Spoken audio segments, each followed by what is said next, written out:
محمد نصر اللہ منظور نے what's app کے ذریعے ایک سوال پوچھا کہ مفتی صاحب میرے بھائی سفر پر ہیں، کوئی وظیفہ بتا دیجئے تاکہ وہ آسانی کے ساتھ منزل تک پہنچ جائیں۔ محترم، ہمارے پیارے آقا سرکار مدینہ سرور قلب و سینہ صلی اللہ علیہ وآلہ وسلم نے حضرت سیدنا جبیر بن مطعم رضی اللہ تعالی عنہ کو سفر میں اپنے رفقا سے زیادہ خوشحال رہنے کے لیے روانگی سے قبل یہ وظیفہ پڑھنے کی تلقین فرمائی۔ سورۃ الکافرون، سورۃ النصر، سورۃ الاخلاص، سورۃ الفلق، سورۃ الناس ایک ایک بار، اور ہر ایک سورت کی ابتدا میں بسم اللہ الرحمن الرحیم اور آخر میں بھی ایک مرتبہ بسم اللہ الرحمن الرحیم پڑھ لیں۔ اس طرح کل سورتیں 5 بار اور بسم اللہ الرحمن الرحیم 6 بار ہوگی۔ حضرت سیدنا جبیر بن مطعم رضی اللہ تعالی عنہ فرماتے ہیں، میں یوں تو صاحب مال تھا، مگر جب سفر کرتا تو سب ساتھیوں سے بدحال ہو جاتا، لیکن میں نے سفر کرنے سے پہلے ہمیشہ جب سے یہ وظیفہ پڑھنا شروع کیا تو اس کی برکت سے واپسی تک خوشحال اور دولت مند رہتا۔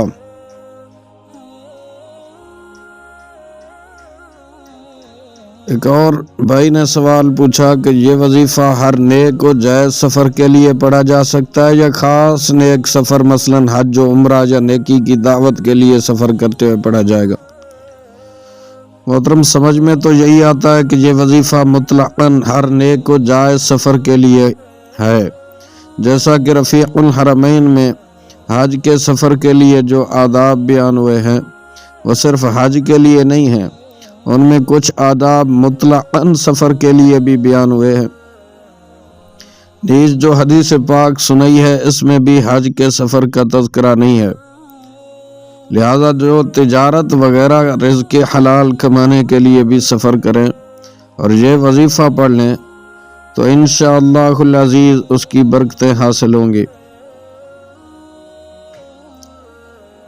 محمد احمد عالم نے ایک سوال پوچھا کہ بڑوں کی موجودگی میں کیا کوئی چھوٹا علمی بات بتا سکتا ہے یا نہیں؟ جناب، اگر کوئی بڑا سوال کرے اور آپ کو جواب معلوم ہو تو خود کو چھوٹا سمجھ کر جواب دینے سے مت رکیے۔ اگر آپ کا جواب غلط ہو تو آپ کو صحیح جواب معلوم ہو جائے گا، تب بھی فائدہ آپ ہی کا ہے۔ حضرت سیدنا عمر بن الخطاب فاروق اعظم رضی اللہ تعالیٰ عنہ نے ایک مرتبہ لوگوں سے ایک آیت مبارکہ کی تفسیر پوچھی۔ جب کسی کی جانب سے کوئی جواب نہ آیا، کم عمر صحابی ابن صحابی حضرت سیدنا عبداللہ ابن عباس رضی اللہ عنہما نے عرض کی، اس کے بارے میں میرے ذہن میں کچھ ہے، تو حضرت سیدنا عمر بن الخطاب فاروق اعظم رضی اللہ تعالیٰ عنہ نے انہیں محبت اور پیار دیتے فرمایا، میرے بھتیجے، اگر تمہیں معلوم ہے تو ضرور بتاؤ اور خود کو چھوٹا مت سمجھو۔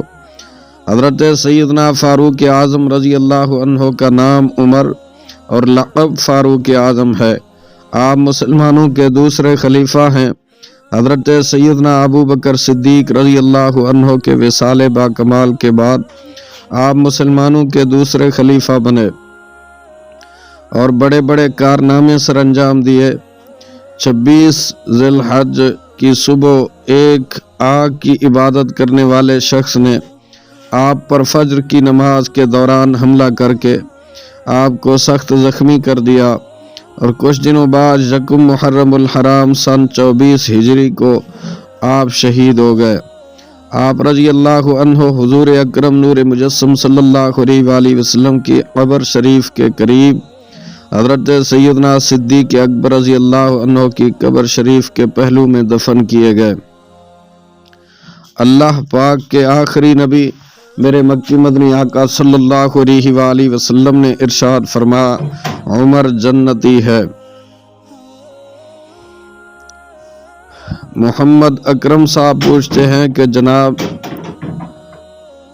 نابالغ کی نیکی مقبول ہے اور وہ اصالہ ثواب کر سکتا ہے یا نہیں؟ کہتے ہیں کسی بچے کی تلاوت کی ویڈیو دکھانے کے بعد یہ پوچھا گیا کیا اتنے چھوٹے بچے کو تلاوت قرآن پاک کا ثواب ملتا ہے اور کیا یہ قرآن پاک کی تلاوت کا ثواب اصال کر سکتا ہے؟ کیا اس بچے کی تلاوت کا ثواب والدین کو ملے گا؟ سبحان اللہ۔ محترم یہ بچہ کتنا صاف قرآن پاک پڑھ رہا ہے اور اتنے اچھے انداز میں، کئی بڑے لوگوں کو قرآن پاک پڑھنا نہیں آتا۔ بچے کے ماں باپ کی خوش نصیبی ہے اور اس بچے کے لیے بھی بڑی سعادت کی بات ہے کہ اللہ پاک کا کلام بہت پیارے انداز میں اور کافی حد تک درست پڑھ رہا ہے۔ ماشاء اللہ، اللہم زد فزد ثم زد فزد۔ یاد رکھیے نابالغ کی نیکی مقبول ہے اور وہ اس کا ثواب کسی کو بھی اصال کر سکتا ہے، لیکن اپنا مال کسی کو نہیں دے سکتا۔ ثواب کو مال نہیں کہتے، اس لیے ثواب دے سکتا ہے۔ اسی طرح بچہ اپنی دعا کے ذریعے بھی دوسرے کو فائدہ پہنچا سکتا ہے کہ یہ بھی مال نہیں۔ جہاں تک ماں باپ کو ثواب ملنے کا تعلق ہے تو اگر انہوں نے بچے کو سکھانے اور مدرسے بھیجنے میں دلچسپی لی ہے تو انہیں بھی ثواب ملے گا۔ ماں باپ کی کوششوں کے بغیر بچوں کا قرآن پاک سیکھنا بڑا مشکل ہے، کیونکہ ماں باپ ہی بچوں کو مدرسے میں قرآن پاک اور دینی تعلیم دلوانے کے لیے بھیجتے ہیں۔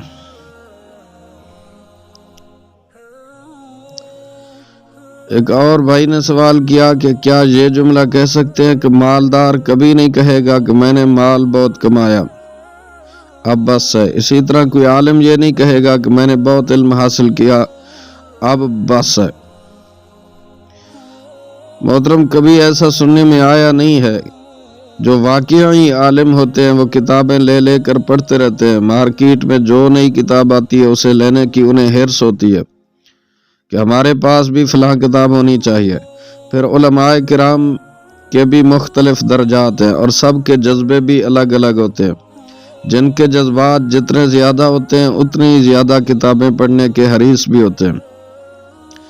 حدیث پاک میں ہے دو حریص کبھی سیر نہیں ہوتے، ایک مال کا حریص اور دوسرا علم کا حریص۔